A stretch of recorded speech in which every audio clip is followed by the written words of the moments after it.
There was a confusion and tension at the Jomo Kenyatta International Airport JKIA on the morning of Thursday, October 16, 2025, as hundreds of mourners forced their way into the airport to receive the body of former Prime Minister Raila Amolo Odinga.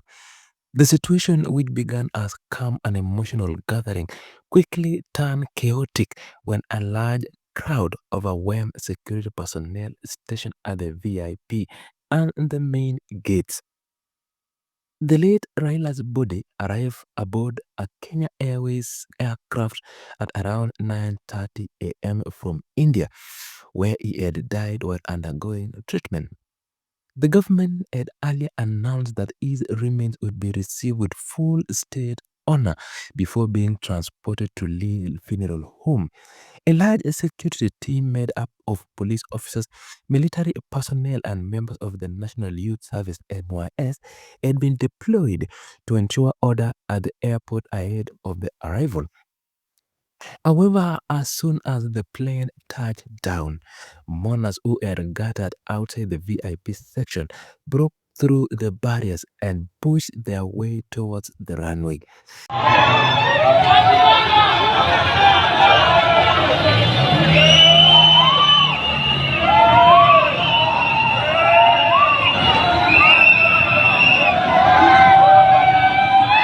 Witnesses said the crowd, driven by grief and emotion, managed to breach security lines before officers could contain them.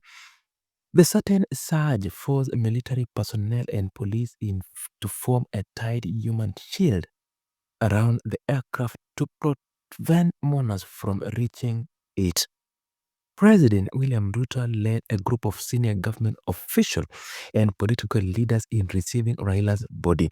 Among those present were members of Raila's family, top Azimio la Umoja leaders, and representatives of various political parties.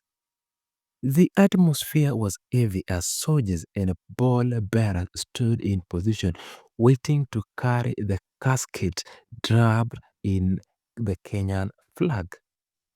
At the main entrance of JKIA, a much large crowd had gathered since dawn, many carrying flags, portraits, and flowers, hoping to witness the arrival of the man they regard as an hero. The crowd, which stretched several meters along the airport road, chanted songs in memory of the late opposition leader. Attempts by security officers to manage the swelling crowd were unsuccessful as emotion intensified when the news spread that the plane had landed. Some mourners climbed on a barrier and vehicles to get a glimpse of the convoy expected to transport the body. Videos circulating online shows people running towards the gate as officers try to hold their ground.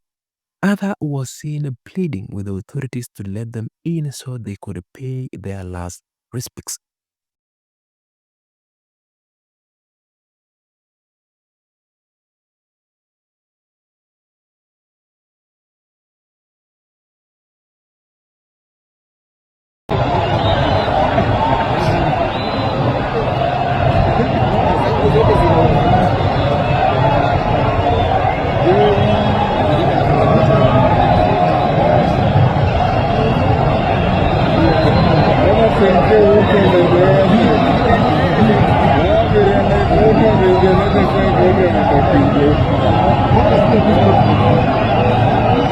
Despite repeated warnings from airport officials, the pressure from the public grew stronger, leading to brief scuffle near the entrance.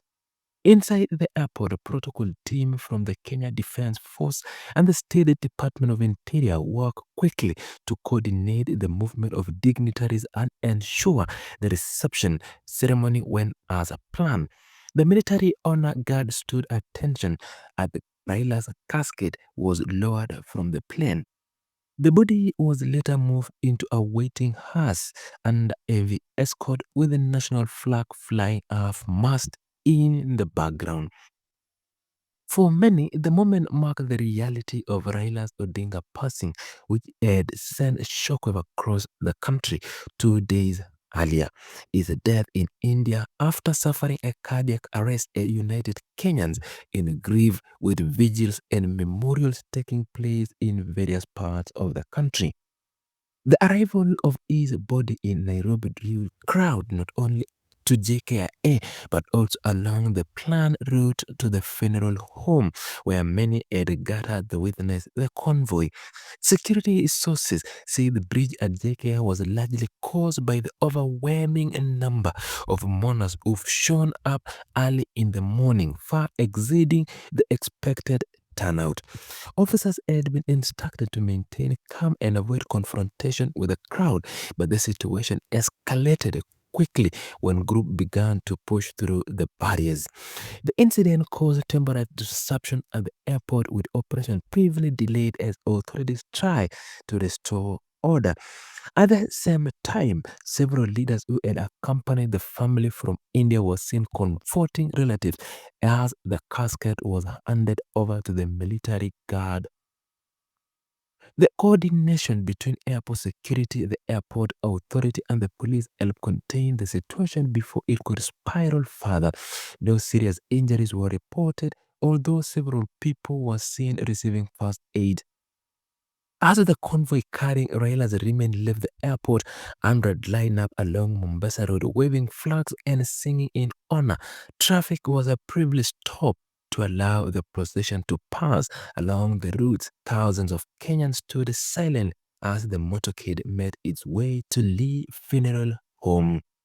The events at JKIA reflect the deep of emotion surrounding Raila Odinga's death, his long political journey, and the role he played in shaping the Kenya's democracy had earned him deep respect across the country.